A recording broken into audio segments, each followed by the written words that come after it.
إن الحمد لله نحمده ونستعينه ونستغفره ونعوذ بالله من شرور أنفسنا وسيئات أعمالنا. من يهده الله فلا مضل له ومن يضلل فلا هادي له، وأشهد أن لا إله إلا الله وحده لا شريك له، وأن محمدا عبده ورسوله صلى الله عليه وسلم.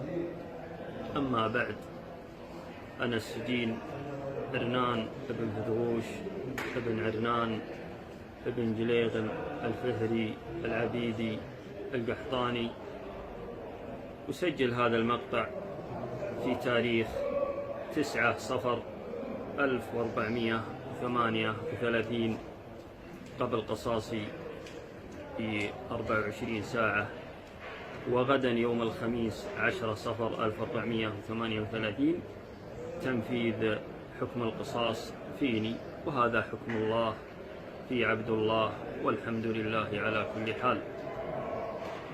فالرسالة الأولى لوالدي ولإخواني، فأقول لوالدي: احتسبوا الأجر من الله واصبروا، عافاكم الله في أبدانكم وكتب الله أجركم وربط الله على قلوبكم، فلا تتجزعوا ولا تسخطوا، فهذه أقدار الله يجريها على عباد الله، فالحمد لله على كل حال. وأقول لإخواني: اصبروا واحتسبوا، واعلموا أن أخيكم قدر الله عليه هذه المشكلة وقدر الله عليه هذا الحكم، فيجب عليكم أن تصبروا وتحتسبوا وتعلمون أن هذا مكتوب لي، والحمد لله على كل حال.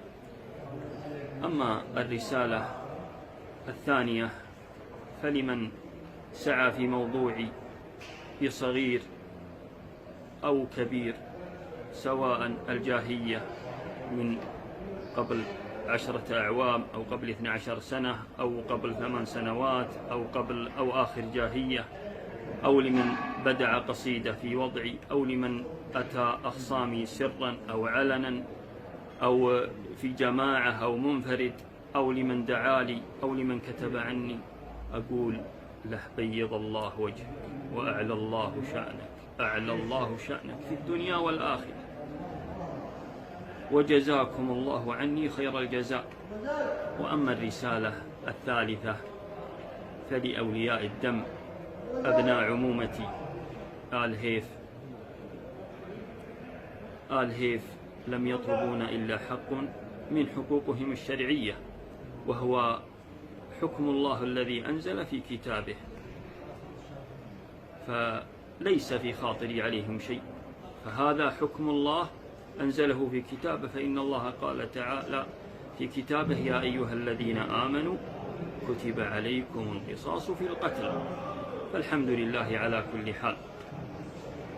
والرسالة الرابعة والأخيرة وهي لأولياء الدم في جميع العالم، لمن ولي على سجين أو كان أمر السجين بيد الله ثم بيده وله خصم داخل السجون، أقول: إن طلبت بحد القصاص فهذا حق من حقك، ولا أحد يلومك في هذا، ولكن لازم تعلم أن العفو من شيم الكرام، وأن تعفو أقرب للتقوى.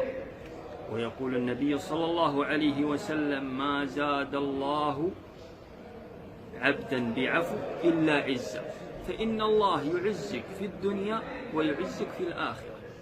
واعلم أن السجين أو خصمك الذي في السجن إذا اعتقته ما يعمل من الصالحات يكون صدقة لقريبك المتوفى، فابتغ ما عند الله، ولو تعلم ما يمر على السجين من هم وفقد للقريب وغم لكفى به، هذا قطعة من العذاب السجن هذا.